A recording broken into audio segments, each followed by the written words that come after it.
Dear students and dear friends, बहुत बहुत स्वागत है अपने चैनल पॉलिटिकल साइंस एसपीएम में। उम्मीद है कि आप अपनी तैयारी जो बीपीएससी टीआरई 3 है उसकी तैयारी एकदम ज़ोर शोर से और होशो हवास में कर रहे होंगे। बीपीएससी टीआरई 3 जो कि आपका ये जो एग्ज़ाम है लगभग मार्च में प्रस्तावित होकर रहेगी, तो इसको आप हल्के में न लें। और इसमें जो आज का हमारा टॉपिक है, जो ये मैराथन क्लास होगी आज की, और किससे संबंधित है, जो आपका संविधान का भाग है, जो संविधान का चैप्टर है या जो संविधान का जो सेक्शन है कॉन्स्टिट्यूशन का, या जिसको आप पॉलिटी बोलते हैं, उससे रिलेटेड सभी महत्वपूर्ण प्रश्न जो हैं एमसीक्यूज उसको सॉल्व करने वाले हैं। लगभग 300 प्लस एमसीक्यूज हैं इसमें, और ये जो भी प्रश्न है किसी न किसी एग्जाम में आ चुके हैं। और आप इस टेस्ट या मैराथन क्लास से आप अपनी क्षमता को या आप ये अपने स्वयं को जांच कर सकते हैं कि आपकी तैयारी कितनी बेहतर है, आप कितने पानी में हैं। तो इसके लिए आप वीडियो को पूरा देखिए। और हाँ, ये इसका जो पीडीएफ है डिस्क्रिप्शन बॉक्स में मिल जाएगा, लेकिन वो पीडीएफ आपका पेड होगा। और अगर आपको लेना है, पेड ज़्यादा महंगा नहीं है, मात्र 25 रुपये है, क्योंकि थोड़ा सा कॉस्ट लग रहा है इसलिए। और इसका जो एक अकाउंट नंबर डिस्क्रिप्शन बॉक्स में होगा और एक मोबाइल नंबर, व्हाट्सएप नंबर, आप उस पर स्क्रीनशॉट लेके भेज देंगे, आपको पीडीएफ अवेलेबल हो जाएगा। तो आइए सॉल्व करते हैं। पहला प्रश्न है जो आपका ये वस्तुनिष्ठ प्रश्न जो है संविधान के भाग का और या कॉन्स्टिट्यूशन का जो पार्ट है उससे संबंधित जो बेहद महत्वपूर्ण है उनको सॉल्व करते हैं। आगे बढ़ने से पहले आपसे रिक्वेस्ट है कि प्लीज़ आप चैनल को सब्सक्राइब कीजिए, साथ ही वीडियो को लाइक कीजिए और प्लीज़ चैनल को ज्वाइन भी कीजिए सपोर्ट करने के लिए। और हाँ देखिए, पिछली बार जो पीजीटी का सिलेक्शन हुआ लगभग 250 बच्चे कमेंट बॉक्स में कमेंट किए हैं कि उनका सिलेक्शन हुआ, और ये मैं कभी नहीं इसका एडवर्टाइजमेंट किया, ये कभी नहीं कहा, लेकिन इसका श्रेय उन्हीं साथियों से को है भाई, वो ऐसा समझे या पढ़े या रेगुलर अपने प्रैक्टिस में रहे तो उनका सिलेक्शन हुआ। आप चाहें तो कमेंट बॉक्स में कमेंट उन सबका देख सकते हैं। और प्लीज़ मैं कहूँगा कि आप हम लोग का भी सपोर्ट कीजिए, आप सभी लोग, ताकि ये जो परिवार है और इसका विकास हो। और इसका पीडीएफ आपको याद रहे पेड है, वो आपको पीडीएफ जो व्हाट्सएप नंबर डिस्क्रिप्शन बॉक्स में दिया जाएगा आप वहाँ से ले सकते हैं, और फिर उस अकाउंट नंबर में आप 25 रुपये पेड करके स्क्रीनशॉट भेज देंगे, आपको पीडीएफ अवेलेबल हो जाएगा। चलिए पहला क्वेश्चन देखते हैं कि संविधान बनाने के लिए संविधान सभा ने 13 समितियों का गठन किया। उनमें से एक थी प्रारूप समिति का अध्यक्ष किसे चुना गया। एक प्रारूप समिति थी, उसका अध्यक्ष किसे चुना गया। याद रखिए कि कितने समितियाँ थी, 13। तो उस प्रारूप समिति के जो अध्यक्ष थे डॉक्टर भीमराव अंबेडकर हुए। हम लोग थोड़ा इसको ज़्यादा डिस्क्राइब नहीं करेंगे क्योंकि लगभग वीडियो ज़्यादा लंबा होगा, मैराथन है, जल्दी जल्दी हम लोग इसको पढ़ेंगे।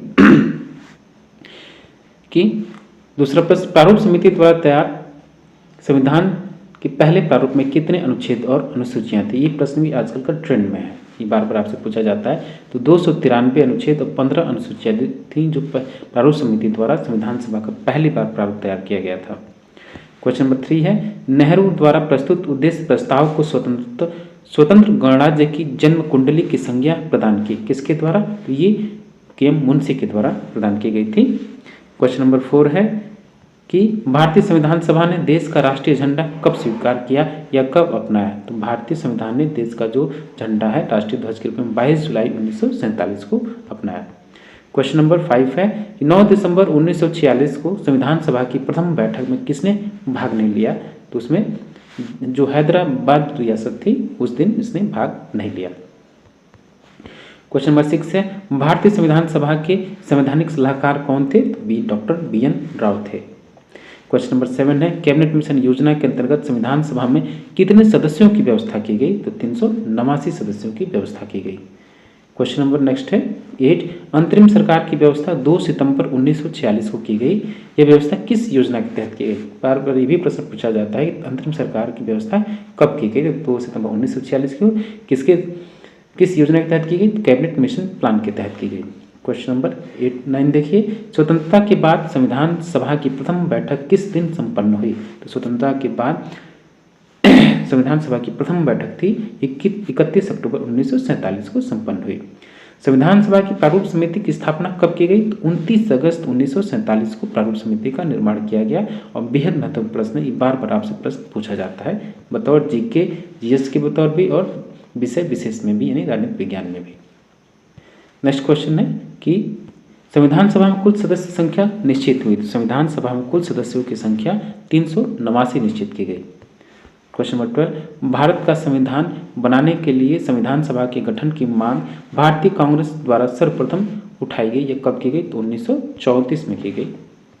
नेक्स्ट क्वेश्चन है, संविधान सभा की प्रथम बैठक कब हुई? तो संविधान सभा की प्रथम बैठक 1946 9 दिसंबर 1946 को हुई। संविधान सभा की प्रथम बैठक की अध्यक्षता किसके द्वारा की गई थी? तो प्रथम बैठक की अध्यक्षता सच्चिदानंद सिन्हा जी के द्वारा की गई। देखिए प्यारे दोस्तों, इसमें जो भी प्रश्न है आपके एकदम जो बेसिक से लेकर टफ तक जो कंसेप्ट है वो सभी प्रश्नों को टच किया गया है। संविधान के जितने भी भाग में उसमें सभी प्रश्नों को टच किया गया। आप लगातार चैनल पर बने रहिए, जरूर आपको लाभ मिलेगा। 14, संविधान सभा का पहला प्रारूप किसके द्वारा तैयार किया गया? संविधान सभा का जो पहला प्रारूप था डॉक्टर BN राव के द्वारा तैयार किया गया था। 15 देखिए, संविधान सभा में किस देशी रियासत के प्रतिनिधि ने भाग नहीं लिया? तो हैदराबाद जो देशी रियासत है इसके प्रतिनिधियों ने संविधान सभा में भाग नहीं लिया। क्वेश्चन नंबर 16, परामर्श समिति ने संविधान सभा का पहला प्रारूप कब तैयार किया? परामर्श समिति ने संविधान सभा का पहला प्रारूप अक्टूबर 1947 में किया। क्वेश्चन नंबर 17, संविधान प्रारूप पर अंतिम वाचन कब हुआ? तो अंतिम वाचन 26 नवंबर 1949 को हुआ। 3 वाचन हुए, एक तो 4 नवंबर से लेकर 9 नवंबर 1949, दूसरा 15 नवंबर 1948 से लेकर 17 अक्टूबर 1949 तक, और तीसरा और अंतिम जो वाचन हुआ 14 नवंबर 1949 से लेकर 26 नवंबर 1949 तक। और इस समय जो इस दिन उपस्थित जो सदस्य थे 284 सदस्य उपस्थित थे जिन्होंने मूल संविधान पर हस्ताक्षर किया। संविधान सभा को अंतरिम संसद में परिवर्तित कर दिया गया कब? तो 15 अगस्त 1947 को संविधान सभा को अंतरिम संसद के रूप में परिवर्तित कर दिया गया। अगला प्रश्न कि जवाहरलाल नेहरू ने अंतरिम सरकार का गठन किया। जवाहरलाल नेहरू ने अंतरिम सरकार का गठन कब किया? तो 2 सितंबर 1946 को किया। ये डेट आप याद रखिएगा, 2 सितंबर 1946 को अंतरिम सरकार का गठन किया गया। संविधान सभा के जो सदस्य थे संविधान सभा के जो सदस्य थे जनता द्वारा अप्रत्यक्ष रूप से निर्वाचित थे, ये आपको याद रखना है। क्वेश्चन नंबर 21, निम्नलिखित में से किसने संविधान सभा के सदस्यों को प्रत्यक्ष रूप से निर्वाचित किया? तो प्रांतों के विधानसभा के सदस्यों ने, प्रांतों के जो विधानसभा के सदस्य थे उन्होंने संविधान सभा के सदस्यों का प्रत्यक्ष रूप से निर्वाचन किया। अगला प्रश्न कि 1947 में पुनर्गठन के बाद संविधान सभा के सदस्यों की शेष संख्या कितनी थी? तो 299 थी। जब संविधान सभा के सदस्य यानी भारत का जब विभाजन हो गया तो उसके बाद जो हिंदुस्तान में की संविधान सभा के सदस्यों की संख्या 299 थी। क्वेश्चन नंबर 23, मुस्लिम लीग अंतरिम सरकार में शामिल हुई, कब शामिल हुई? अक्टूबर 1946 में मुस्लिम लीग संविधान अंतरिम सरकार में शामिल हुई। संविधान सभा के कितने सदस्यों ने अंतरिम रूप से संविधान पर हस्ताक्षर किया? तो संविधान सभा के लगभग 284 सदस्यों ने अंतरिम रूप से संविधान पर हस्ताक्षर किए। क्वेश्चन नंबर 25 है, भारतीय संविधान कुल कितने भागों में बटा? तो 22 भागों में बटा। क्वेश्चन नंबर 26 है, संविधान सभा का पहला अधिवेशन कब से कब तक चला था? तो पहला अधिवेशन संविधान सभा का 9 दिसंबर 1946 से लेकर 23 दिसंबर 1946 तक पहला अधिवेशन चला।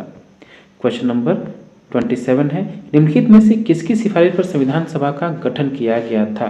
कैबिनेट मिशन प्लान या कैबिनेट मिशन योजना की सिफारिश पर संविधान सभा का गठन हुआ। क्वेश्चन नंबर 28 कि भारतीय संविधान की प्रारूप समिति का अध्यक्ष कौन था? तो डॉक्टर BR अम्बेडकर, बाबा साहेब भीमराव अम्बेडकर थे। क्वेश्चन नंबर 29 है कि राजेंद्र प्रसाद को संविधान सभा का स्थायी अध्यक्ष कब चुना गया? तो 11 दिसंबर 1946 को डॉक्टर राजेंद्र प्रसाद को संविधान सभा का स्थायी अध्यक्ष चुना गया। क्वेश्चन नंबर 30 है, संविधान सभा की मूल अधिकार समिति का अध्यक्ष कौन था? बेहद महत्वपूर्ण प्रश्न है। जवाहरलाल नेहरू मूल अधिकार समिति के अध्यक्ष थे। क्वेश्चन नंबर 31 कि देश के स्वतंत्र होने के पश्चात संविधान सभा की पहली बैठक कब हुई? तो 31 अक्टूबर 1947 को हुई। यानी देश जब आज़ाद हुआ तो उसके बाद पहली जो बैठक हुई वो 31 अक्टूबर 1947 को हुई। क्वेश्चन नंबर 32 है, संविधान सभा के गठन का प्रावधान किसमें था? कैबिनेट मिशन प्लान में था। क्वेश्चन नंबर 33 की संविधान सभा की प्रारूप समिति की नियुक्ति कब की गई? ये प्रश्न भी बेहद महत्वपूर्ण है। प्रारूप समिति की नियुक्ति 11 जून 1947 को की गई। क्वेश्चन नंबर 34 है, कैबिनेट मिशन प्लान के अनुसार संविधान सभा की सदस्य संख्या कितनी होनी चाहिए थी? तो 389 निश्चित की गई।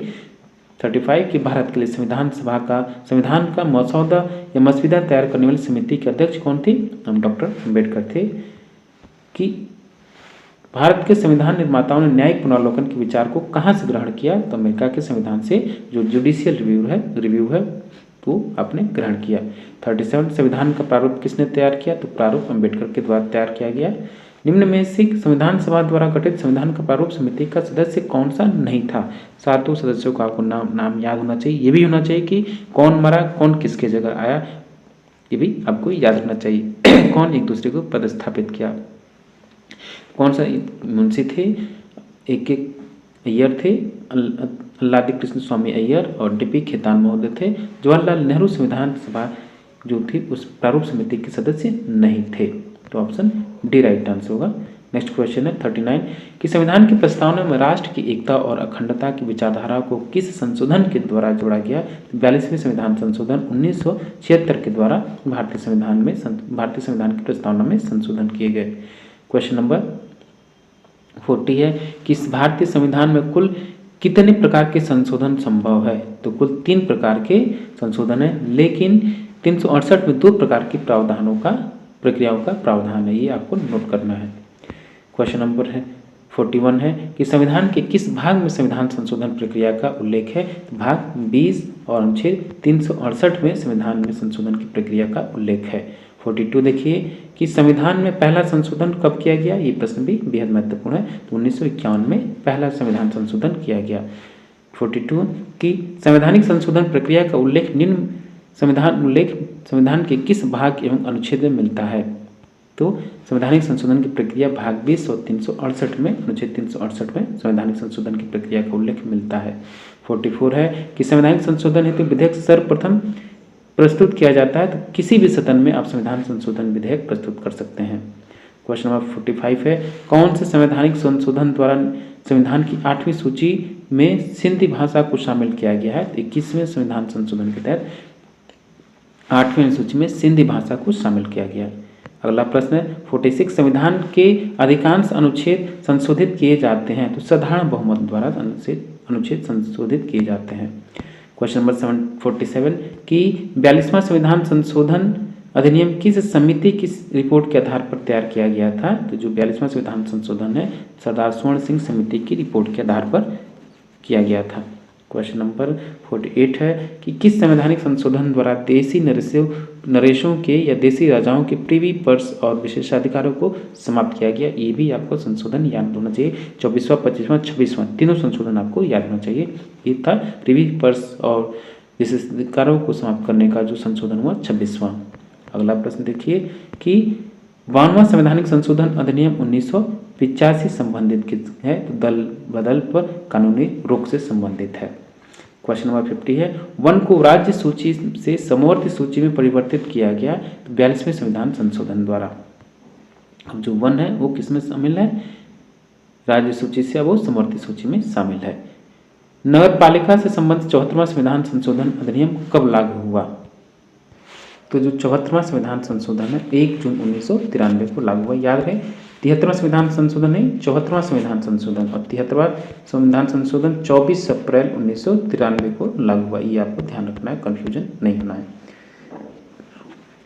52 देखिए भारतीय संविधान में सर्वाधिक संशोधन किसके प्रधानमंत्रित्व काल में हुआ? तो इंदिरा गांधी जब प्रधानमंत्री थी तो उनके काल में सबसे ज़्यादा संविधान संशोधन किए गए। क्वेश्चन नंबर 53 है धर्मनिरपेक्षता किस संशोधन द्वारा प्रस्तावना में जोड़ा गया? 42वें संविधान संशोधन 1976 में जोड़ा गया प्रस्तावना में। 54 कि अनुच्छेद 51 को जोड़कर मूल कर्तव्यों को उल्लेख किया गया है तो 42वें संविधान संशोधन द्वारा सरदार स्वर्ण सिंह समिति के द्वारा सिफारिश पर। क्वेश्चन नंबर 55 है कि भारतीय संविधान में संशोधन की प्रक्रिया विस्तृत रूप से किस देश के संविधान से आपने ग्रहण किया है? तो दक्षिण अफ्रीका से आपने संवैधानिक संशोधन प्रक्रिया को ग्रहण किया है। क्वेश्चन नंबर 56 कि संविधान के किस संशोधन अधिनियम के द्वारा भारत में महिलाओं के लिए ग्राम पंचायतों में 33% स्थान आरक्षित किए गए थे? 73वें संविधान संशोधन के द्वारा। क्वेश्चन नंबर 57 है कि संविधान के किस संशोधन अधिनियम ने भारतीय संविधान के किसी भी अंश को संशोधित करने के संसद के अधिकार को संपुष्टि प्रदान की? 24वें संविधान संशोधन। ये भी प्रश्न महत्वपूर्ण है। क्वेश्चन नंबर 58 कि 42वें संविधान संशोधन की से प्रस्तावना में कौन से दो नए शब्द जोड़े गए? धर्मनिरपेक्षता एवं समाजवादी, और साथ ही तीसरा शब्द जो हुआ अखंडता शामिल हुआ। तो ऑप्शन सी राइट आंसर होगा। क्वेश्चन नंबर 59 है भारत में संविधान संशोधन का आरंभिक चरण कब से आरंभ होता है? तो केवल केंद्र से आरंभ होता है। राज्यों के पास संवैधानिक संशोधन की प्रक्रिया या हक या अधिकार शामिल नहीं है, हमको प्राप्त नहीं है। 60 कि भारत के संकटकालीन अधिकार संविधान के साथ धोखाधड़ी है। राष्ट्रपति के संकटकालीन अधिकार संविधान के साथ धोखाधड़ी है। यह कथन निम्नलिखित में से किनका है? तो ये के.एम. नाम्बियार का है। अगला प्रश्न देखिए क्वेश्चन नंबर 61।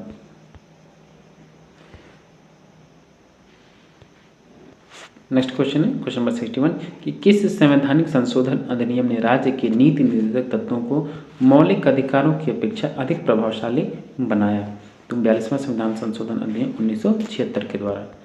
डियर स्टूडेंट्स, फिर से हम आपको बता दें कि ये जो आपका संविधान का जो भाग है, संविधान से जो आपकी मैराथन क्लास चल रही है, ये संविधान के भाग को आज हम लोग सॉल्व कर रहे हैं और ये क्लास जो आपकी थोड़ी सी बड़ी होने वाली है, तो आप चैनल पर लगातार बने रहिए। और इसमें लगभग हम 300 MCQs को सॉल्व करेंगे, 300+ MCQs को सॉल्व करेंगे। वैसे आप जितना पढ़ें उसका बताओ रिवीजन हो जाएगा और आपको भी लग जाएगा कि आपकी तैयारी कितनी बेहतर है या और कितनी आपको करनी है।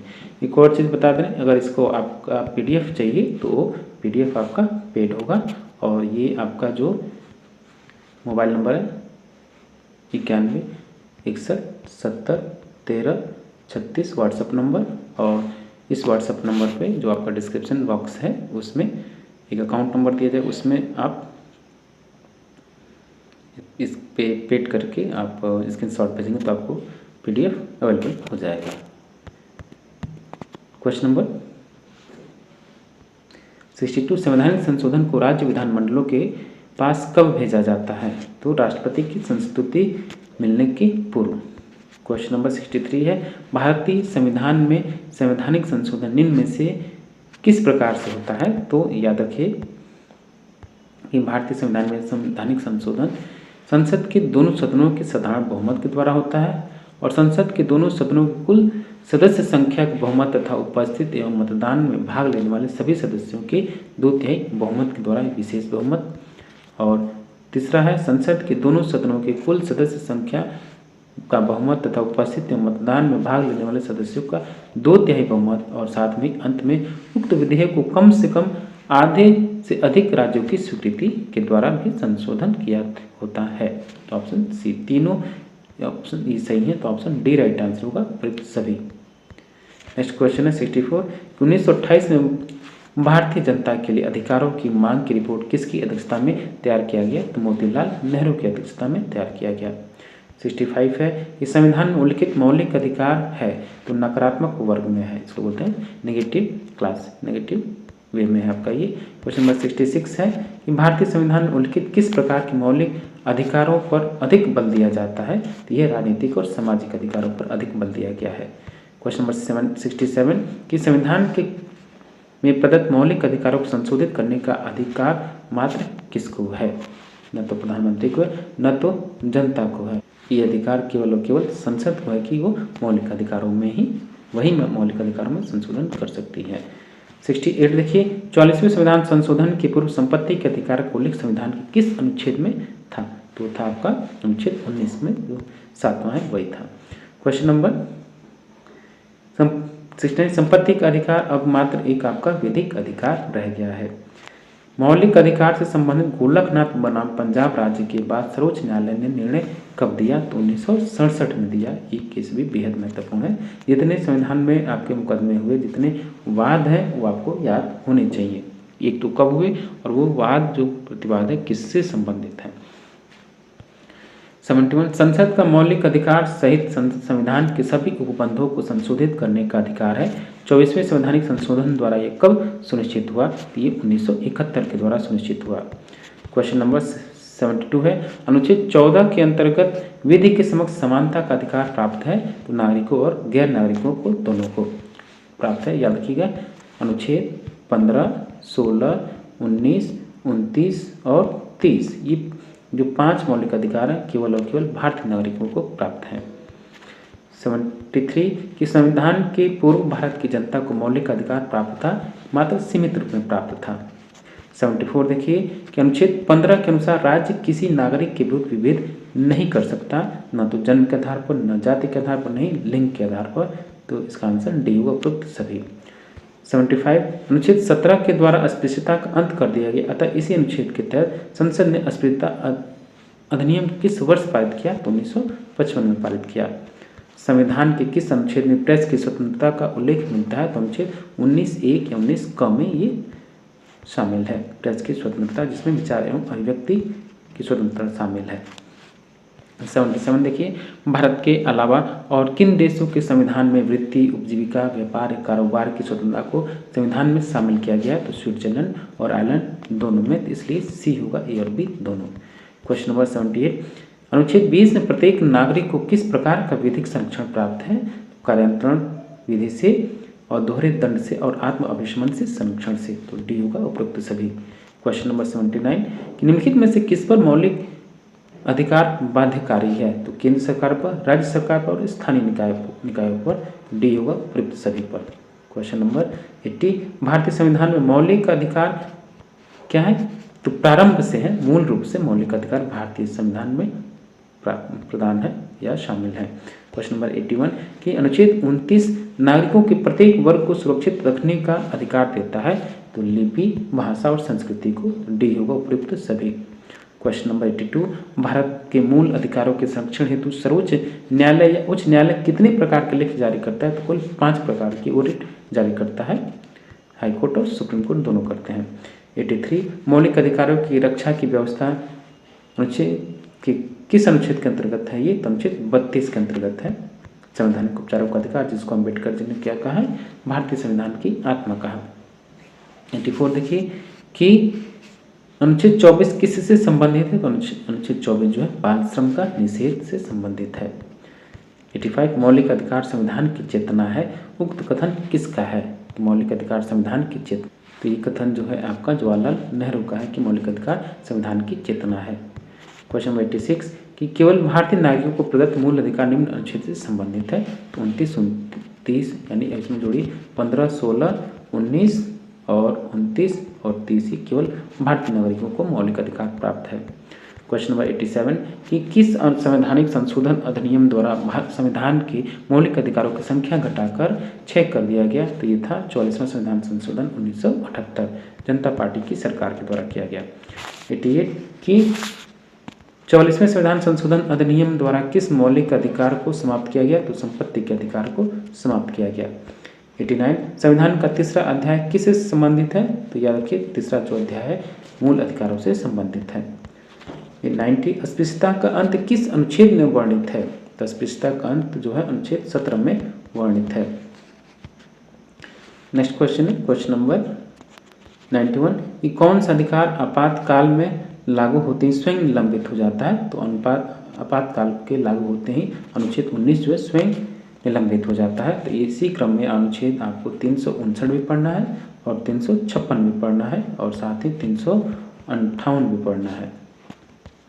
क्वेश्चन नंबर 92 धार्मिक स्वतंत्रता के अधिकार के अंतर्गत क्या नहीं शामिल है? तो इसके अंतर्गत राज्य से पूर्णतः अनुदान प्राप्त शिक्षण संस्थाओं को धार्मिक शिक्षा प्रदान करने की छूट का अधिकार शामिल नहीं है। तो बी राइट आंसर होगा।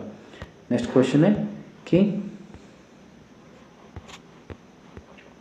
93 कि किस अनुच्छेद के अधिकारों का प्रयोग नागरिक केवल भारत में नहीं बल्कि विदेशों में भी कर सकते हैं? तो अनुच्छेद 19। क्वेश्चन नंबर 94 कि मूल अधिकारों को सर्वप्रथम पूर्ण संवैधानिक स्तर प्राप्त हुआ? तो अमेरिका में प्राप्त हुआ। 95 आपातकाल में नागरिक के मौलिक अधिकार को क्या स्थगित किया जा सकता है? आपातकाल में नागरिकों के मौलिक अधिकारों को स्थगित किया जा सकता है। समानता का अधिकार है 96 है नेक्स्ट क्वेश्चन। समानता का अधिकार जो आपका एक कानूनी अधिकार है। क्वेश्चन नंबर 97 संपत्ति का अधिकार जो है वो आपका एक वैधानिक अधिकार है, कानूनी अधिकार है। मूल अधिकारों का संरक्षक कौन है? तो मूल अधिकारों का संरक्षक जो है उच्चतम न्यायालय है। क्वेश्चन नंबर 99 भारतीय संविधान में मौलिक अधिकारों को निलंबित कौन कर सकता है? तो अनुच्छेद 359 के तहत राष्ट्रपति कर सकता है। क्वेश्चन नंबर 100 कौन सा अनुच्छेद भारतीय संविधान में समानता के अधिकार को निरूपित करता है? तो समानता का अधिकार निरूपित करने वाला जो अनुच्छेद है 14 है। क्वेश्चन नंबर 101 संविधान में मूल अधिकारों का वर्णन किस अनुच्छेद में किया गया है? तो अनुच्छेद 14 से 35 में किया गया है। क्वेश्चन नंबर 102 किस संविधान संशोधन द्वारा संपत्ति के अधिकार को मूल अधिकारों की सूची से हटाया गया? 44वें संविधान संशोधन के द्वारा। 103 मौलिक अधिकारों का संविधान किस भाग में उल्लेखित है? तो भाग 3 में उल्लेखित है, भाग 3 होगा, तृतीय होगा। क्वेश्चन नंबर 104 वे कौन से मौलिक अधिकार हैं जो गैर भारतीय नागरिकों को भी प्राप्त हैं? तो याद रखिए कानून के समक्ष समानता का अधिकार 15, 16, 19, 29 के अलावा बाकी सब विदेशी नागरिकों को भी प्राप्त है, यानी गैर भारतीय नागरिकों को भी प्राप्त है। किन परिस्थितियों में मौलिक अधिकारों का निलंबन किया जा सकता है? जब राष्ट्रीय आपातकाल की स्थिति हो या राष्ट्रीय आपात लागू हो तब मौलिक अधिकारों का निलंबन किया जा सकता है। 106 मूल अधिकारों को निम्न में से कौन सा वर्ग अस्पृश्यता की समाप्ति का समाविष्ट करता है? समानता का अधिकार। क्वेश्चन नंबर 107 स्वतंत्रता के मौलिक अधिकार में क्या सही नहीं शामिल है? स्वतंत्रता के मौलिक अधिकार में अंतःकरण की स्वतंत्रता शामिल नहीं है। क्वेश्चन नंबर 108 कि सैनिक बलों के संदर्भ में मौलिक अधिकारों को कौन परिवर्तन कर सकता है या परिवर्तित कर सकता है? तो केवल और केवल संसद। क्वेश्चन नंबर 109 राज्य के नीति निर्देशक तत्व क्या है? तो वे नियम जो भारतीय समाज के शासकों को केंद्र तथा राज्य में समान शासन लागू व्यवस्था करने का आदेश देते हैं। तो ये राइट आंसर होगा। अगला प्रश्न है 110 कि राज्य के नीति निर्देशक तत्व एक ऐसे चेक है जिसकी अदायगी बैंकों की सुविधा के अनुसार होगी। यह कथन आपका केटी शाह का है, बेहद महत्वपूर्ण कोट है। क्वेश्चन नंबर 111 है राज्य के नीति निर्देशक तत्व कोई महत्वपूर्ण विषय नहीं है, यह किसने कहा? तो सर आइवर जेनिंग ने कहा। क्वेश्चन नंबर 112 नीति निर्देशक तत्व संविधान की आत्मा है, कथन किसका है? ग्रेनविल ऑस्टिन का है।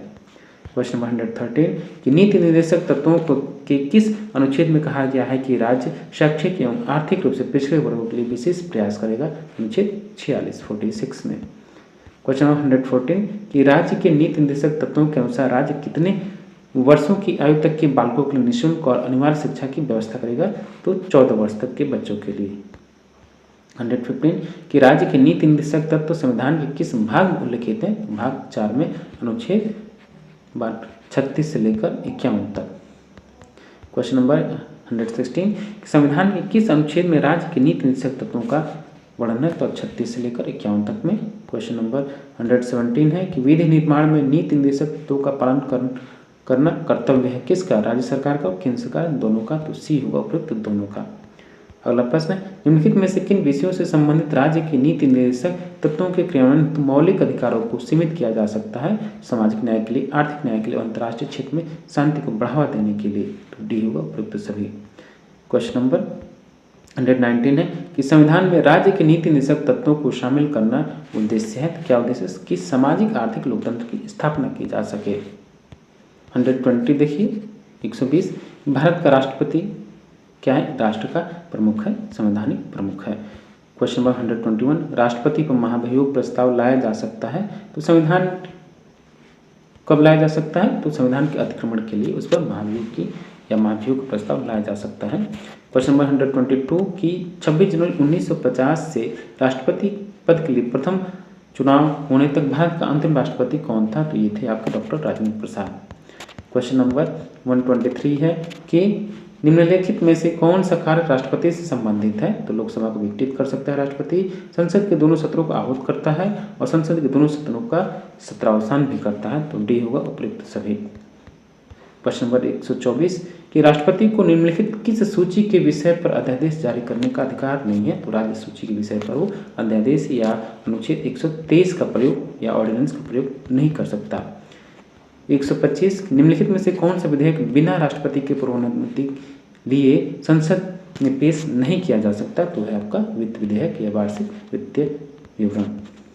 क्वेश्चन नंबर 126, निम्नलिखित में से किस संघ क्षेत्र के संबंध में अंतिम विधायी शक्ति राष्ट्रपति में निहित है? तो दिल्ली संघ क्षेत्र का। अगला प्रश्न 127, राष्ट्रपति द्वारा आपातकाल की घोषणा के कितने दिनों के अंदर संसदीय स्वीकृति आवश्यक होती है? तो 1 माह के अंदर। क्वेश्चन नंबर 128, कि राष्ट्रपति किसी राज्य में राष्ट्रपति शासन की उद्घोषणा किसके प्रतिवेदन पर करता है? तो राज्य की राज्यपाल की रिपोर्ट के आधार पर। 129 देखिए कि संसद द्वारा प्रस्ताव पारित हो जाने पर किसी भी राज्य में राष्ट्रपति शासन एक बार में कितने समय तक के लिए लागू होता है? तो 6 माह के लिए लागू होता है। 130 की 42वीं संवैधानिक संशोधन अधिनियम 1976 द्वारा राष्ट्रपति शासन की अवधि 6 माह से बढ़ाकर कितना कर दिया गया था? तो 12 माह यानी 1 वर्ष कर दिया गया। क्वेश्चन नंबर 131, किस संघ शासित क्षेत्र में राष्ट्रपति शासन पहली बार लागू हुआ? तो गोवा में पहली बार राष्ट्रपति शासन लागू हुआ। क्वेश्चन नंबर 132 कि किस संविधान संशोधन विधेयक के लिए राष्ट्रपति की मंजूरी आवश्यक नहीं है? संविधान संशोधन के लिए राष्ट्रपति की पूर्व मंजूरी आवश्यक नहीं है। 133, राष्ट्रपति के चुनाव में कौन कौन हिस्सा नहीं लेता है? तो संसद के दोनों सदनों के मनोनीत सदस्य राष्ट्रपति के चुनाव में भाग नहीं लेते हैं, लेकिन उपराष्ट्रपति के चुनाव में भाग लेते हैं। क्वेश्चन नंबर 134 कि राष्ट्रपति के पद रिक्त होने के कितने दिनों के अंदर राष्ट्रपति चुनाव संपन्न होने आवश्यक है? तो केवल 6 माह के अंतर। क्वेश्चन नंबर 135, राष्ट्रपति के चुनाव में उत्पन्न विवाद को कौन निपटाता है? तो केवल और केवल सर्वोच्च न्यायालय यानी supreme court of India. Question number 136 है, राष्ट्रपति पर महाभियोग चलाने की प्रक्रिया का संबंध किसके संविधान से है? तो संयुक्त राज्य अमेरिका से है। 137 कि निम्न में से किसकी नियुक्ति राष्ट्रपति द्वारा की जाती है? तो राष्ट्रपति द्वारा प्रधानमंत्री की नियुक्ति की जाती है, राज्यपाल की जाती है और महान्यायवादी की जाती है। तो डीओ उपयुक्त सभी की नियुक्ति राष्ट्रपति द्वारा की जाती है। लोकसभा के निर्वाचन हेतु अधिसूचना किसके द्वारा जारी की जाती है? तो लोकसभा के निर्वाचन हेतु जो भी अधिसूचना जारी होती है याद रखिएगा कि राष्ट्रपति के द्वारा निर्वाचन आयोग के द्वारा की जाती है। याद रखिएगा, कन्फ्यूज होने की जरूरत नहीं है। क्वेश्चन नंबर 139 कि राष्ट्रपति निर्वाचन एक निर्वाचक मंडल द्वारा हुआ यह उल्लेख किस अनुच्छेद में? तो यह उल्लेख आपका अनुच्छेद 54 में है। 140 राष्ट्रपति पद के लिए कौन अर्हता नहीं है? कौन सी अर्हता नहीं है? कि वह शिक्षा व विधि शास्त्री होनी चाहिए, उसकी योग्यता या अर्हता नहीं है। 141 भारतीय संघ की कार्यपालिका शक्ति किस में निहित है? तो राष्ट्रपति में निहित है। 52 और 74। क्वेश्चन नंबर 142 धन विधेयक पर स्वीकृति देने के लिए बाध्य है कौन? राष्ट्रपति इसलिए स्वीकृति देने के लिए बाध्य है क्योंकि ऑलरेडी उसी की मर्जी से ही धन विधेयक पेश किया जाता है। क्वेश्चन नंबर 143 केंद्र में अध्यादेश जारी कौन कर सकता है? तो ये केवल राष्ट्रपति कर सकता है अनुच्छेद 123 के माध्यम या 123 का प्रयोग कर। कि आज भारतीय संविधान में राष्ट्रपति की स्थिति कैसे स्पष्ट करेंगे? तो राज्याध्यक्ष के रूप में करेंगे। 145 राष्ट्रपति की न्यूनतम आयु कितनी होनी चाहिए? तो राष्ट्रपति की न्यूनतम आयु 35 वर्ष होनी चाहिए। अगला प्रश्न है कि राष्ट्रपति वित्त आयोग की नियुक्ति करता है तो राष्ट्रीय वित्त आयोग की प्रत्येक 5 वर्ष के लिए की जाती है अनुच्छेद 280 के प्रयोग के माध्यम से। क्वेश्चन नंबर 147 राष्ट्रपति जिनमें से किस अनुच्छेद के तहत उच्चतम न्यायालय के किसी विवाद पर संवैधानिक सलाह लेता है? तो अनुच्छेद 143 143 के माध्यम से। राष्ट्रपति किसकी सलाह पर कार्य करता है? तो याद रखिएगा मंत्रिपरिषद की सलाह पर राष्ट्रपति कार्य करता है।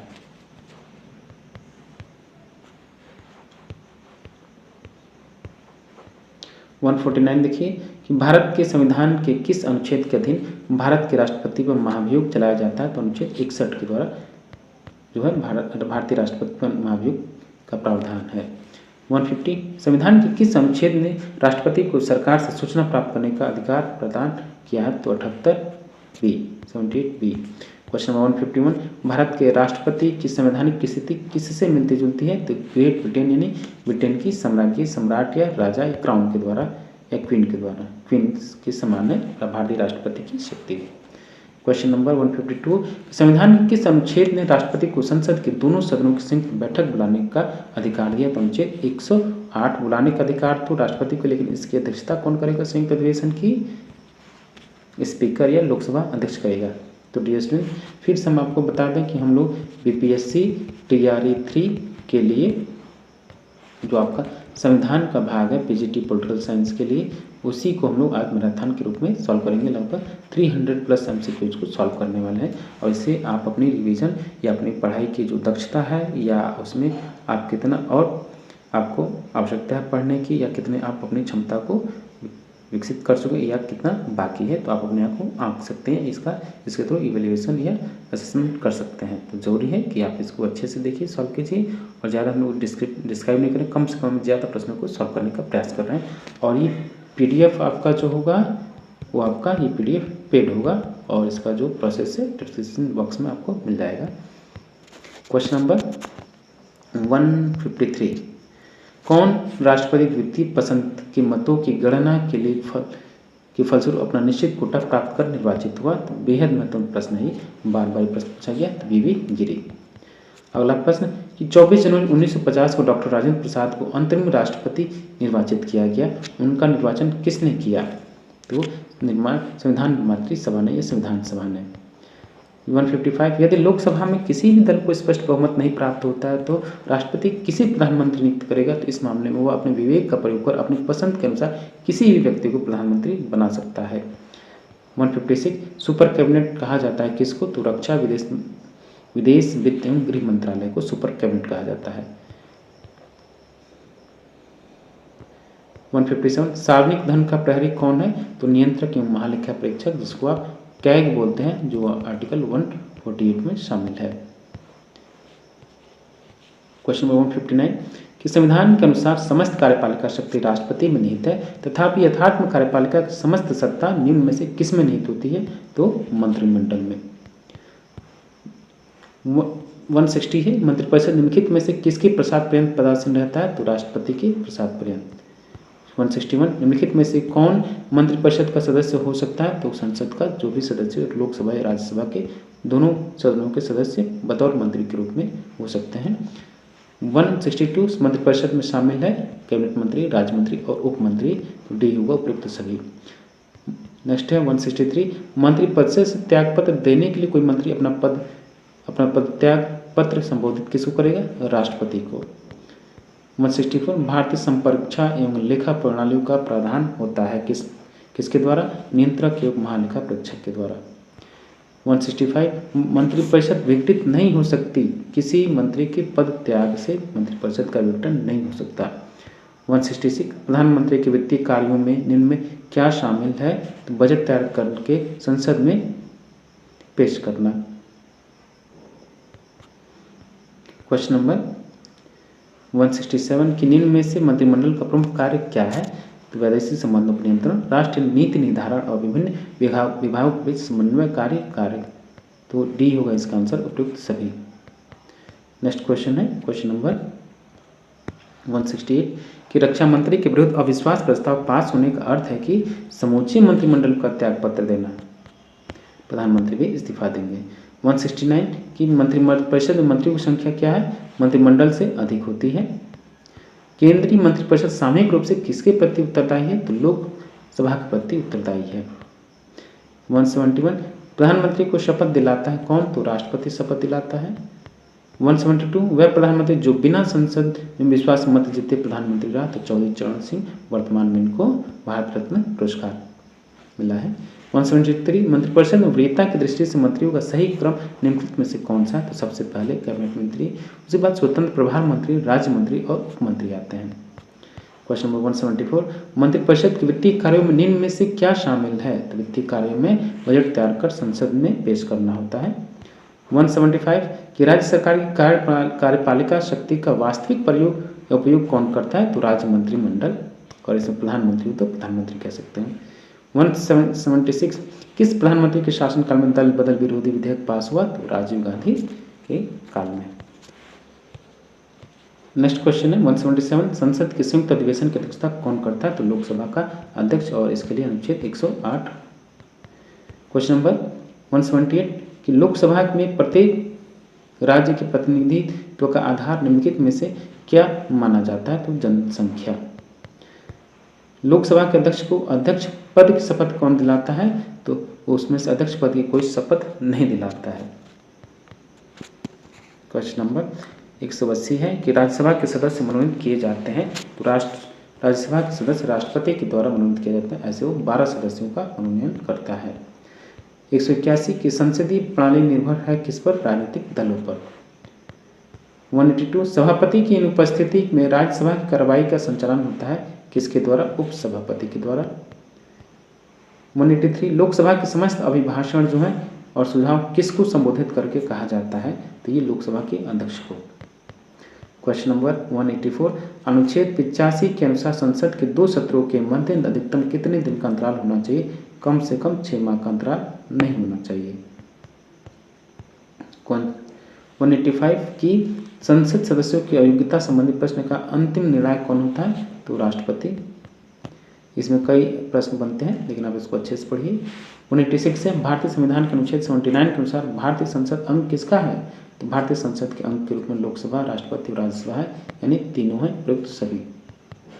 नेक्स्ट क्वेश्चन है क्वेश्चन नंबर 187 प्रत्येक विधेयक वाचन के कितने दौर से गुजरता है? तो 3 वाचन के दौर से प्रत्येक विधेयक को गुजरना होता है। पर भारत का नियंत्रक एवं महालेखा परीक्षक यानी CAG अपना प्रतिवेदन किसको देता है? तो वो अपना प्रतिवेदन जो रिपोर्ट होता है राष्ट्रपति को देता है। क्वेश्चन नंबर 89 है 189 मूल संविधान में लोकसभा सदस्यों की संख्या निर्धारित थी कितनी? 525। ये भी प्रश्न बेहद महत्वपूर्ण है। क्वेश्चन नंबर 190 कि लोकसभा की गणपूर्ति कितना है? तो 1/10। 191 लोकसभा के कितने सदस्य राज्यों की जनता द्वारा सीधे निर्वाचित होते हैं? तो 543 सदस्य। नेक्स्ट क्वेश्चन है कि संघ शासित क्षेत्रों की जनता द्वारा लोकसभा में कितने प्रतिनिधि निर्वाचित किए जाते हैं? तो 20 प्रतिनिधि। 193 राज्यसभा में राज्यों का प्रतिनिधित्व निर्भर करता है किस पर? राज्यों की जनसंख्या पर। 194 आपातकालीन समय में संसद लोकसभा के कार्यकाल को एक बार में कितने समय तक के बढ़ा सकती है? 12 माह तक के लिए, यानी 1 वर्ष के लिए। भारत के संविधान के निम्नलिखित किन प्रावधानों में से मंत्रिपरिषद का लोकसभा के प्रति सामूहिक उत्तरदायित्व का सिद्धांत है? तो अनुच्छेद 75(3). 196 प्रथम लोकसभा की प्रथम बैठक कब संपन्न हुई? तो 13 मई 1952 को। क्वेश्चन नंबर 197 कि राज्यसभा का सर्वप्रथम गठन कब हुआ? तो 3 अप्रैल 1952 को। नेक्स्ट क्वेश्चन है 198 कि दल बदल से संबंधित कोई प्रश्न या विवाद पर अंतिम निर्णय होगा किसके द्वारा? सदन के अध्यक्ष के द्वारा, यानी लोकसभा अध्यक्ष के द्वारा। नेक्स्ट क्वेश्चन है लोकसभा में गैर सरकारी कार्यों के लिए सप्ताह का कौन सा दिन सुरक्षित होता है? तो वह शुक्रवार। लोकसभा में विपक्षी दल के नेता को सुविधाएं एवं मान्यताएं प्रदत्त की जाती हैं। नेक्स्ट क्वेश्चन है कैबिनेट मंत्री के बराबर। क्वेश्चन नंबर 201 वर्तमान में लोकसभा की सदस्य संख्या कितनी है? तो 543 है। राज्यसभा क्या है? तो वो स्थायी सदन है। संसद सदस्य अपना त्यागपत्र देता है किसको? तो लोकसभा अध्यक्ष यानी स्पीकर को। लोक लेखा समिति का कार्यकाल कितना होता है? तो यह समिति प्रतिवर्ष गठित होती है। राज्यसभा के सदस्यों का कार्यकाल कितना होता है? तो 6 वर्ष होता है।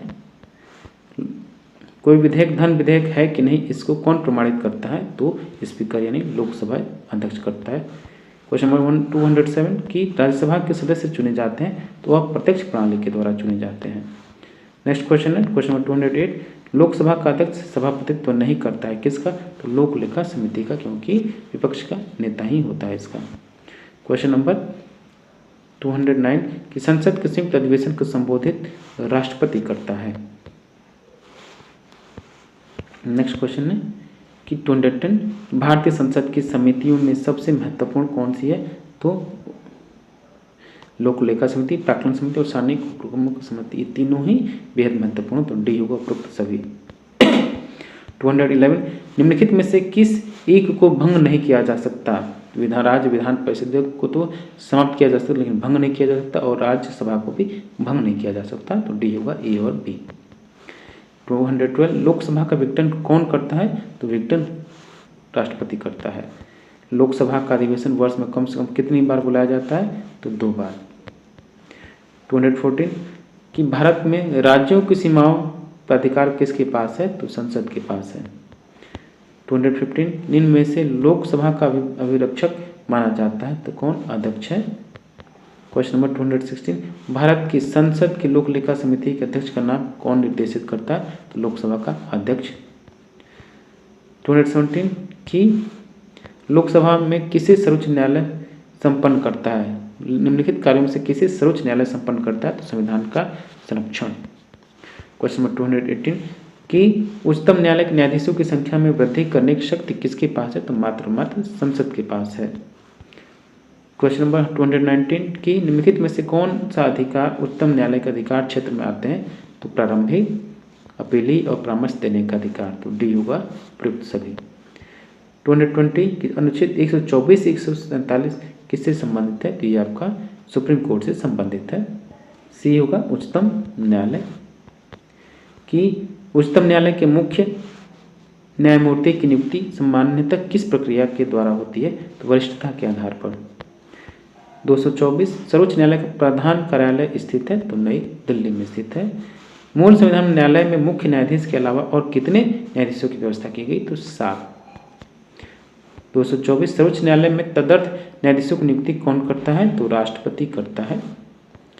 राष्ट्रपति की नियुक्ति से सर्वोच्च न्यायालय का मुख्य न्यायाधीश, याद रखिएगा, तदर्थ न्यायाधीशों की नियुक्ति कौन करता है? राष्ट्रपति की अनुमति से सर्वोच्च न्यायालय का मुख्य न्यायाधीश।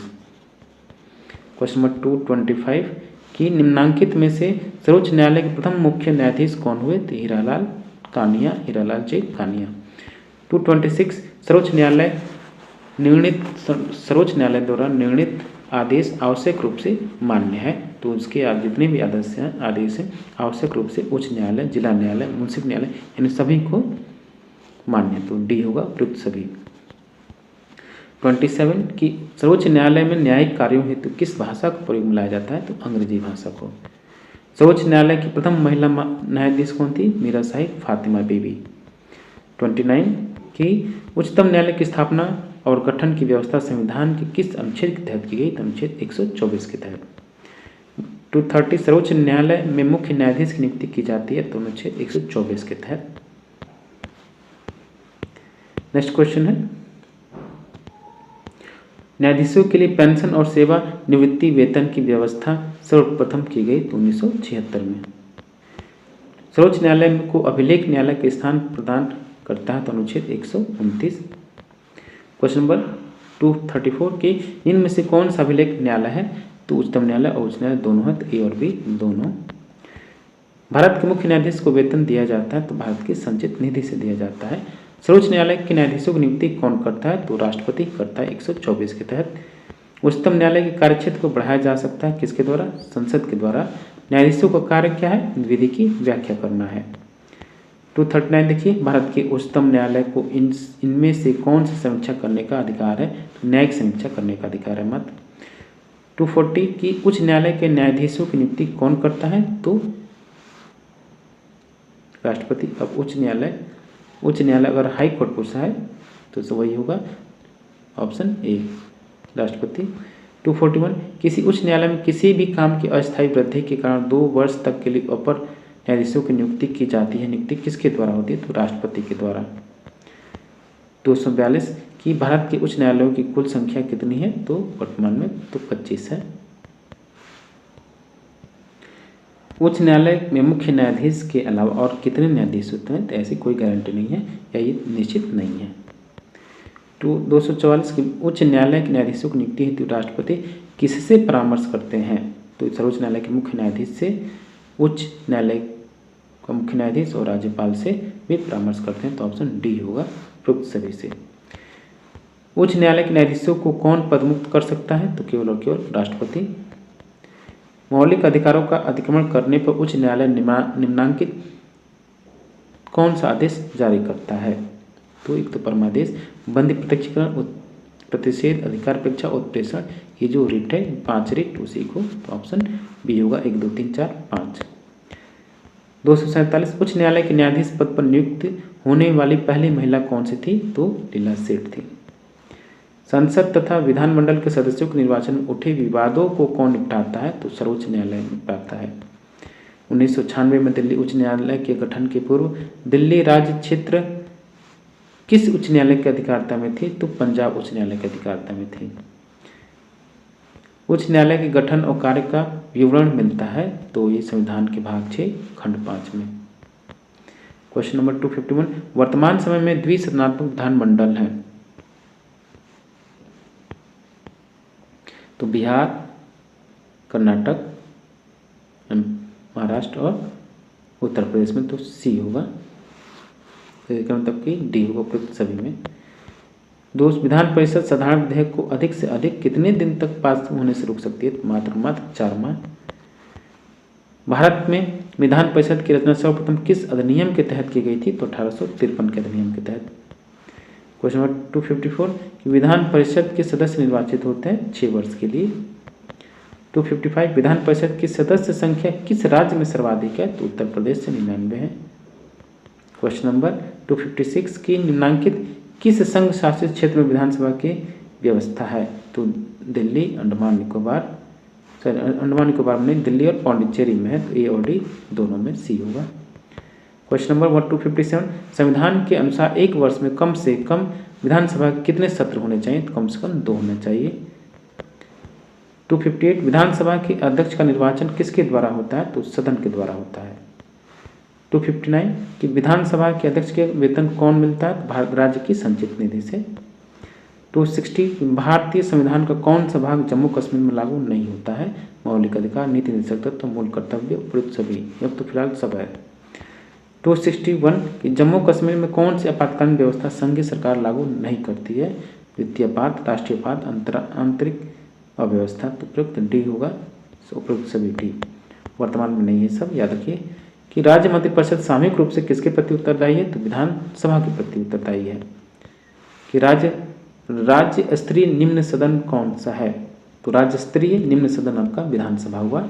विधानसभा की गणपूर्ति कितनी है? वही 1/10, डी सही होगा। क्वेश्चन नंबर 265 किस अनुच्छेद के तहत राज्य विधान परिषद का गठन किया गया? तो अनुच्छेद 168 के तहत।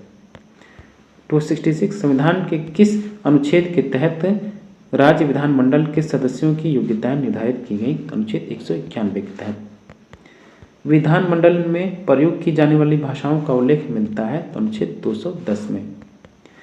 संविधान के किस अनुच्छेद के तहत न्यायालयों द्वारा विधानमंडल के कार्यों की जांच नहीं की जा सकती? अनुच्छेद 212 के तहत। 269 कि किसी भारतीय राज्य के राज्यपाल से संबंधित निम्नलिखित में से कौन सा कथन सत्य नहीं है? कि यदि संबंधित राज्य की व्यवस्थापिका उसे पद से हटाए जाने का प्रस्ताव स्वीकार करती तो पदावधि से पूर्व भी पदमुक्त किया जा सकता है। ऐसा कुछ नहीं होता है, तो डी सही होगा। क्वेश्चन नंबर 217 कि किस राज्य के राज्यपाल को अनुसूचित जनजातियों के संदर्भ में विशेष शक्तियां प्रदान की गई? तो अरुणाचल प्रदेश के संदर्भ में। 271 निम्नलिखित में से कौन सा अधिकार राज्यपाल को प्राप्त नहीं है? तो है सैन्य एवं राजनीतिक शक्ति का अधिकार, डी सही होगा। क्वेश्चन नंबर 272 कि राज्यपाल सोने के पिंजरे में निवास करने वाली चिड़िया के समान है, उक्त कथन सरोजिनी नायडू का है। 273 कि राज्यपाल की नियुक्ति में भारतीय संविधान ने किस संविधान का अनुकरण किया? तो कनाडा के संविधान का अनुकरण किया। 274 अनुच्छेद 158 किससे संबंधित है? तो ये राज्यपाल के पद की योग्यताओं से संबंधित है। 275 संविधान का अनुच्छेद 161 किससे संबंधित है? तो राज्यपाल की न्यायिक शक्ति से संबंधित है। राज्यपाल का कार्य मेहमानों की इज्जत करने, उनको चाय, भोजन तथा दावत देने के अलावा कुछ नहीं। ये कथन किसका है? पट्टाभी सीतारमैया का है। नेक्स्ट क्वेश्चन कि राज्यपाल को अध्यादेश जारी करने का अधिकार अनुच्छेद 213 में है और वहाँ 123 में राष्ट्रपति को। राज्यपाल की नियुक्ति की जाती है तो राष्ट्रपति के द्वारा की जाती है। 279 कि किसी राज्य का राज्यपाल अपनी विवेकाधीन शक्तियों के अंतर्गत निम्न से किन अधिकारों का प्रयोग करता है? 280 यदि किसी राज्य के राज्यपाल को निकटवर्ती केंद्र शासित प्रदेश का प्रशासक नियुक्त किया जाता है तो इस स्थिति में वह राज्य की मंत्रिपरिषद से स्वतंत्र रहकर कार्य करेगा। 281 राज्यपाल निम्न में से किसकी नियुक्ति नहीं कर सकता? तो वो उच्च न्यायालय के न्यायाधीशों की नियुक्ति नहीं कर सकता। बाकी मुख्यमंत्री लोक सेवा के आयोग के अध्यक्ष की नियुक्ति और राज्य के माध्यमिकता की नियुक्ति कर सकता है। 282 राज्यपाल की दोहरी भूमिका से क्या तात्पर्य है? कि संवैधानिक शासक और केंद्र के एजेंट के रूप में। 283 राज्यपाल के त्यागपत्र देने या मृत्यु हो जाने की स्थिति में राज्यपाल कार्यभार कौन संभालता है? तो वो है उच्च न्यायालय का मुख्य न्यायाधीश। 284 राज्यपाल द्वारा जारी अध्यादेश का किसके द्वारा अनुमोदन होना चाहिए? तो राज्य विधानमंडल द्वारा। राज्यपाल को सहायता और सलाह देने के लिए मंत्रिपरिषद होगी। संविधान में यह किस अनुच्छेद में व्यवस्था है? तो अनुच्छेद 163 में। 286 मंत्रिपरिषद का गठन किया जाता है। तो मंत्रिपरिषद का गठन राज्यपाल द्वारा मुख्यमंत्री के परामर्श पर किया जाता है। 287 मंत्रिपरिषद का विघटन हो जाता है मुख्यमंत्री के बर्खास्त होने या त्यागपत्र देने पर। 288 मुख्यमंत्री को पद एवं गोपनीयता की शपथ कौन दिलाता है? तो राज्यपाल महोदय दिलाते हैं। 289 मंत्रिपरिषद के किसी मंत्री के व्यक्तिगत दोष के लिए उत्तरदायी क्या है? तो संबंधित मंत्री है। 290 मंत्रिपरिषद की बैठक आहूत की जाती है मुख्यमंत्री द्वारा। 291 राज्य की कार्यपालिका शक्ति राज्यपाल में निहित है। 292 मुख्यमंत्री अपने पद पर रहता है जब तक उसे विधानसभा में बहुमत का विश्वास प्राप्त है। अगला प्रश्न है 293 अनुच्छेद 164 किससे संबंधित है? तो अनुच्छेद 164 राज्यपाल द्वारा मुख्यमंत्री की नियुक्ति से और मुख्यमंत्री की सलाह पर अन्य मंत्रियों की नियुक्ति से। तो ए और बी दोनों यानी सी। 294 भारत के किस राज्य में सर्वप्रथम महिला मुख्यमंत्री बने? ये थी उत्तर प्रदेश में।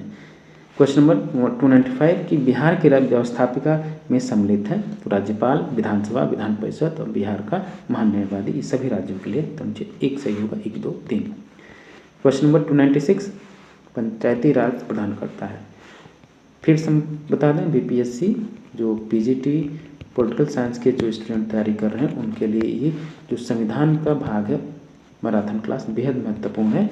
आप इसको अच्छे से सॉल्व कीजिए और अपनी तैयारी को पक्की सुनिश्चित कीजिए कि आप कितने पानी में हैं। और ये हम लोग लगातार मैराथन के लिए पढ़ रहे हैं, इसमें केवल क्वेश्चन को जल्दी देख रहे हैं और ताकि आप रिवीजन कर सकें। और फिर से प्लीज़ आप चैनल को सब्सक्राइब कीजिए, ज्वाइन कीजिए, सपोर्ट कीजिए, किसी ग्रुप में बस सपोर्ट कीजिए। लगातार और भी पेपर या प्रैक्टिस सेट या विभिन्न जो महत्वपूर्ण प्रश्न है या जो विभिन्न एग्जाम है उनसे संबंधित भी हम लोग क्वेश्चन पेपर को सॉल्व करें ताकि आपकी तैयारी और बेहतर हो सके। आज तो हम लोग लाइन कॉन्स्टिट्यूशन से संबंधित मैराथन और लगभग बुधवार या बृहस्पतिवार को आपको जो पॉलिटिकल थियरी है उससे संबंधित मैराथन की क्लास होगी। क्वेश्चन नंबर 296 पंचायती राज प्रदान करता है तो स्थानीय स्तर पर लोकतांत्रिक प्रशासन, लोकतांत्रिक विकेंद्रीकरण। 73वां और 74वां संविधान संशोधन इसी से संबंधित है। बलवंत राय मेहता समिति का गठन 1957 में किया गया। 1959 में इसने रिपोर्ट दिया। 298 सबसे पहला राज्य कौन है जहां पंचायती राज की स्थापना हुई? तो वो था राजस्थान में नागौर जिला, 2 अक्टूबर 1959। नेक्स्ट क्वेश्चन है क्वेश्चन नंबर 299 सर्वप्रथम पंचायती राज योजना का उद्घाटन कब और कहाँ किया गया? तो नागौर, 2 अक्टूबर 1959 को। क्वेश्चन नंबर 300 कि जिला परिषद को संवैधानिक शक्तिशाली किस राज्य में बनाया गया? तो महाराष्ट्र में। पंचायती राज व्यवस्था की संरचना किस स्तर पर आधारित है? तो गांव, अंचल और जिला स्तर पर। 302 पंचायती राज व्यवस्था में शासन प्रणाली की संरचना क्या है? तो ग्राम, खंड और जिला स्तर पर स्थानीय शासन की त्रिस्तरीय संरचना। 303 जिस समिति की संस्तुति पर देश में पंचायती राज को लागू किया गया था उसके अध्यक्ष बलवंत राय मेहता थे। 304 बलवंत राय मेहता के समिति की प्रजातांत्रिक विकेंद्रीकरण की सिफारिश के अनुसार जिला, ब्लॉक एवं ग्राम स्तरों पर त्रिस्तरीय प्रजातांत्रिक पंचायती राज संस्थाओं का गठन होना था। और लास्ट क्वेश्चन है 305 संयुक्त प्रांत असम, बंगाल तथा मद्रास में सर्वप्रथम पंचायती राज कानून कब लागू हुआ? तो 1920 में लागू हुआ। तो डियर स्टूडेंट ये था आपके लिए संविधान का बेहद महत्वपूर्ण मैराथन क्लास जिसको हमने सॉल्व किया। आप इसको अच्छे से सॉल्व कीजिए, रिवाइज कीजिए, लगातार चैनल पर बने रहिए। और प्लीज़ चलते चलते एक बार फिर से रिक्वेस्ट है कि प्लीज़ आप चैनल को जरूर सब्सक्राइब करें यदि आप पहली बार विजिट कर रहे हैं तो। Thank you for watching. मिलते हैं आपसे नेक्स्ट वीडियो में।